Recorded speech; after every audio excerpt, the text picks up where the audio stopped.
Hello dears, നിങ്ങൾ എല്ലാവരും plus ടുവിലേക്ക് എത്തിയിട്ട് കുറച്ച് നാളായിട്ടുണ്ട്. അപ്പോൾ ഓരോ മക്കൾക്കും ഒരു കൺഫ്യൂഷൻ ഉണ്ട്, എങ്ങനെയാണ് പ്ലസ് ടു പഠിക്കേണ്ടത്. പ്ലസ് വൺ പോലെയല്ല പ്ലസ് ടു എന്നുള്ളത് എല്ലാവരും നിങ്ങളോട് പറഞ്ഞു തന്നിട്ടുണ്ട്. ബട്ട് എങ്ങനെയാണ് പ്ലസ് ടുവിലുള്ള സബ്ജക്ട്സ് കൃത്യമായിട്ട് പഠിക്കേണ്ടത് എന്നുള്ളതാണ് മിസ് ഈ വീഡിയോയിൽ പറയാൻ വേണ്ടി പോകുന്നത്. അതായത് സിസ്റ്റമാറ്റിക് ലേണിംഗിലേക്കുള്ള 5 വഴികൾ, 5 ടിപ്സ് ആണ് മിസ് ഇന്ന് ഈ വീഡിയോയിൽ പറയാൻ വേണ്ടി പോകുന്നത്. ഒന്നാമതായിട്ട് നിങ്ങൾക്ക് എല്ലാവർക്കും ഏതൊക്കെ ചാപ്റ്ററാ പഠിക്കാനുള്ളതെന്നുള്ള കൺഫ്യൂഷൻസ് ഉണ്ടാകും. ഇപ്പൊ അക്കൗണ്ടൻസി ആകട്ടെ, എക്കണോമിക്സ് ആകട്ടെ, ബിസിനസ് സ്റ്റഡീസ് ആകട്ടെ, ഓരോ സബ്ജക്ട്സിലും ഏതൊക്കെ ചാപ്റ്റർ ആണ് പഠിക്കാനുള്ളത്. അതായത് അതിന്റെ സിലബസ് മക്കൾ എന്ത് ചെയ്യണം, കൃത്യമായിട്ട് നോട്ട് ചെയ്ത് വെക്കണം. അപ്പൊ നിങ്ങൾക്ക് മനസ്സിലാകും ഇനി എത്ര ചാപ്റ്റർ കവർ ചെയ്യാനുണ്ട്.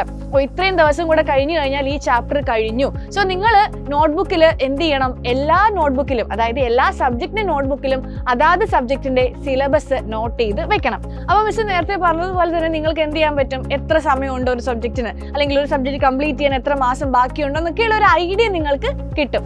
അടുത്തതായിട്ട് മിസ്സിന് പറയാനുള്ളത് സിസ്റ്റമാറ്റിക് ലേണിംഗ് ആണ് അല്ലെ. സിസ്റ്റമാറ്റിക് ലേണിംഗിലേക്കുള്ള 5 വഴികളാണ്. അതിലൊരു വഴി തന്നെ സിസ്റ്റമാറ്റിക് ലേണിംഗ് ആണ്. അതായത് അന്നന്ന് പഠിപ്പിച്ചത് അന്നന്ന് തന്നെ പഠിക്കുക. നിങ്ങൾ മാറ്റി വെക്കാൻ നിന്ന് കഴിഞ്ഞാൽ എക്സാമിന് തലേന്ന് നിങ്ങൾക്കത് വലിയൊരു ബേർഡൻ ആകും. മൂന്നാമതായിട്ട് മിസ്സിന് നിങ്ങളോട് പറയാനുള്ളത് ഒരു നല്ല ടൈം ടേബിൾ എപ്പോഴും കീപ്പ് ചെയ്യുക. ഓക്കെ, എത്ര മണിക്ക് ഞാൻ ഉണരണം, അല്ലെങ്കിൽ ഞാൻ ഈ സമയത്ത് എന്ത് ചെയ്യണം, എപ്പോഴാണ് ഞാൻ പഠിക്കേണ്ടത്. ഓക്കെ, സ്കൂളിൽ നിന്ന് വിട്ട് ഇപ്പൊ സ്കൂളൊക്കെ തുറക്കാറൊക്കെ ആയി.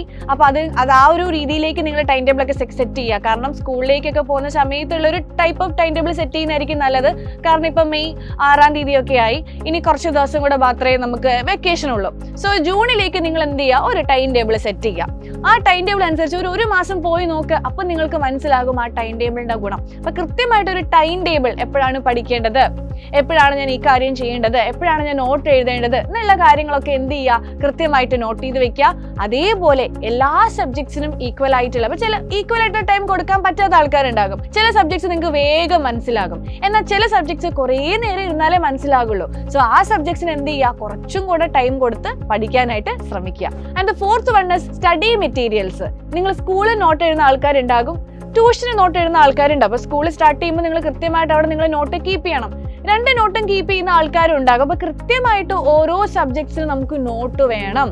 കാരണം എക്സാമിന്റെ തലേന്ന് റിവിഷൻ ചെയ്യുമ്പോൾ ഈ നോട്ട് നല്ല രീതിയിൽ നമുക്ക് ഉപകാരപ്പെടും. ടെക്സ്റ്റ് ബുക്ക് നോക്കുമ്പോഴത്തേക്കും ഒരുപാട് കാര്യങ്ങളുണ്ട്, ഏതാണ് ഇമ്പോർട്ടന്റ് ഒന്നും മനസ്സിലാവില്ല. നോട്ട് എഴുതുമ്പോൾ നമ്മൾ ഇമ്പോർട്ടന്റ് ഉള്ളത് മാർക്ക് ചെയ്യും. ഇത് 5 മാർക്കിന് വരാറുള്ള ഒരു ക്വസ്റ്റൻ ആണെന്ന് മിസ് പറയുമ്പോഴത്തേക്ക് അത് നിങ്ങൾ നോട്ട് ചെയ്യും ഇല്ലേ. അങ്ങനത്തെ കാര്യങ്ങളാണെങ്കിൽ നിങ്ങൾക്ക് നോട്ട്ബുക്ക് വളരെയേറെ എന്ത് ചെയ്യും, ഉപകാരം ചെയ്യും. അപ്പൊ കൃത്യമായിട്ട് നോട്ട്ബുക്ക് എന്ത് ചെയ്യുക, അല്ലെങ്കിൽ സ്റ്റഡി മെറ്റീരിയൽസ് നിങ്ങൾ കീപ്പ് ചെയ്യണം. And the last one is self care.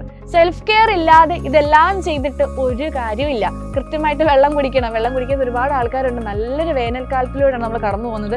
So നിങ്ങൾ സെൽഫ് കെയർ ചെയ്യണം അല്ലെ. നല്ല രീതിയിൽ ഉറങ്ങണം, നല്ല രീതിയിൽ റെസ്റ്റ് എടുക്കണം, നല്ല ഫുഡൊക്കെ കഴിക്കണം. സോ ഇങ്ങനെയൊക്കെ ചെയ്താൽ മാത്രമേ മിസ് നേരത്തെ പറഞ്ഞ ഈ 4 കാര്യങ്ങൾ ചെയ്യാൻ നിങ്ങൾക്ക് ഹെൽത്ത് ഉണ്ടാകുള്ളൂ. സോ ഈ 5 കാര്യങ്ങൾ നിങ്ങൾ ജസ്റ്റ് ഒരു 2 വീക്സ് 3 വീക്സ് അല്ലെങ്കിൽ ഇപ്പോൾ ഒരു 1 മന്ത് ട്രൈ ചെയ്ത് നോക്കൂ. നിങ്ങളുടെ ലൈഫിൽ, നിങ്ങളുടെ അക്കാഡമിക് ലൈഫിൽ നല്ലൊരു മാറ്റങ്ങൾ ഉണ്ടാവാൻ സാധ്യമാകും. സോ നിങ്ങൾ എല്ലാവരും അടിപൊളിയായിട്ട് പഠിക്കുക. All the best.